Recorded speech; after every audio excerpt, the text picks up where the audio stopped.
नमस्कार दोस्तों, आज हम आपको लेके चलेंगे गुजरात के एक अद्भुत ऐतिहासिक स्थल पाटन के सबसे शानदार जगहों का सफर करवाने।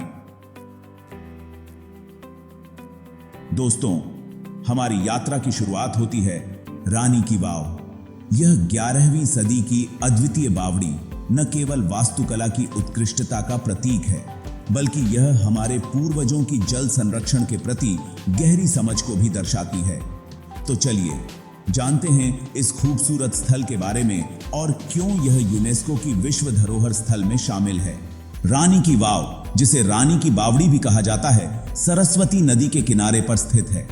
इसे 1063 में चालुक्य वंश की रानी उदयमती ने अपने पति भीमदेव प्रथम की याद में बनवाया था। यह बावड़ी एक उल्टे मंदिर की तरह डिजाइन की गई है, जो जल की पवित्रता को दर्शाती है। इस बावड़ी का निर्माण पूरी तरह से शिल्पकला और वास्तुकला की बेहतरीन मिसाल है। 7 स्तर हैं जो संलग्न पैनलों और मूर्तियों से सजाए गए हैं। यहां 500 से अधिक बड़ी मूर्तियां और 1000 से अधिक छोटी मूर्तियां हैं, जो धार्मिक, पौराणिक और धर्मनिरपेक्ष चित्रों से सजी हुई हैं। रानी की वाव का डिजाइन मारू गुर्जर वास्तुकला शैली का उत्कृष्ट उदाहरण है। यह बावड़ी सीढ़ीदार कुएं की संरचना में निर्मित की गई है, जिसमें हर स्तर पर नक्काशीदार खंभे और मूर्तियां हैं। चौथे स्तर पर एक आयताकार तालाब है जो 23 मीटर गहरा है। यह तालाब और बावड़ी के अन्य हिस्से जल प्रबंधन की तकनीकी उत्कृष्टता को दर्शाते हैं।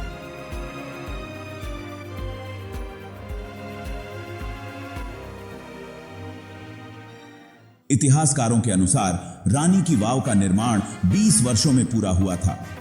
1890 के दशक में यह पूरी तरह से गाद के नीचे दब गई थी और केवल शाफ्ट और कुछ खंभे ही दिखाई दे रहे थे। लेकिन 1940 के दशक में इसे फिर से खोजा गया और भारतीय पुरातत्व सर्वेक्षण ने 1980 के दशक में इसका जीर्णोद्धार किया।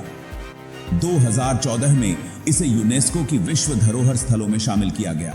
रानी की वाव न केवल गुजरात की सांस्कृतिक धरोहर को संरक्षित करती है, बल्कि यह भारतीय वास्तुकला और जल प्रबंधन की महानता का प्रतीक भी है। यदि आप इतिहास और वास्तुकला में रुचि रखते हैं, तो यह स्थल आपकी यात्रा की सूची में जरूर होना चाहिए। अब हम आपको लेके चलते हैं शंखेश्वर, जहां है श्री पार्श्वनाथ मंदिर। मंदिर की बनावट, नक्काशीदार दीवारें और बड़े बड़े गुंबद आपको अपना दीवाना बना देंगे। यह मंदिर भगवान पार्श्वनाथ को समर्पित है, जो जैन धर्म के 23वें तीर्थंकर थे। हमारा अगला प्लेस है रुद्र, जो सिद्धपुर में स्थित है। यह स्थल एक प्राचीन चालुक्य मंदिर का है, जिसे मूलराज ने 10वीं सदी में बनवाया था। हालांकि इसे 12वीं सदी में सिद्धराज जयसिंह ने पुनर्निर्मित किया। रुद्र महलय एक विशाल और भव्य शिव मंदिर था, जिसमें 11 उप मंदिर थे जो 11 रुद्रों को समर्पित थे।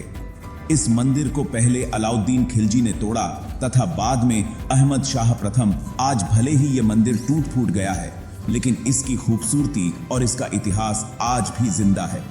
यह मंदिर भगवान शिव को समर्पित था। पंचासरा जैन मंदिर।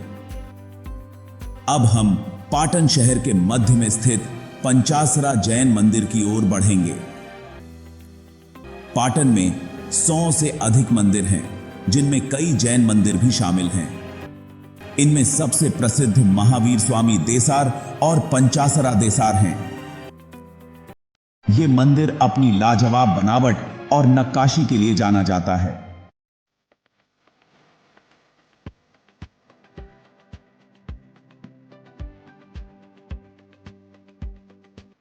सहस्त्रलिंग तालाब से, जो पाटन में स्थित एक प्राचीन कृत्रिम जलाशय है। यह तालाब चालुक्य सोलंकी काल का है और भारतीय पुरातत्व सर्वेक्षण द्वारा संरक्षित एक राष्ट्रीय महत्व का स्मारक है। कहते हैं कि इस तालाब के किनारे कभी 1000 से भी ज्यादा मंदिर हुआ करते थे, जिनकी परछाई पानी में साफ दिखती थी। ये तालाब चालुक्य राजाओं के शानदार राज और उनके पानी के मैनेजमेंट का एक जीता जागता उदाहरण है। सहस्त्रलिंग तालाब को पहले दुर्लभ सरोवर के नाम से जाना जाता था, जिसे राजा दुर्लभ ने बनवाया था और बाद में राजा सिद्धराज ने मरम्मत और नवीनीकरण करवाया। यह सोलंकी काल का एक विशाल जलाशय है।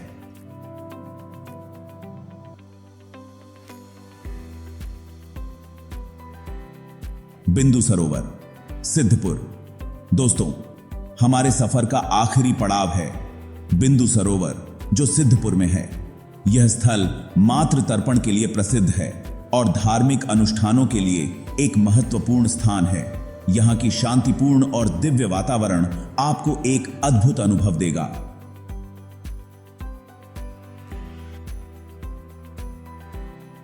उम्मीद है कि आपको यह सफर पसंद आया होगा। अगर आपको हमारा वीडियो पसंद आया हो तो कृपया लाइक और सब्सक्राइब जरूर करें। अगले वीडियो में हम फिर किसी नई और रोचक जगह की यात्रा करेंगे। तब तक के लिए धन्यवाद। जय हिंद।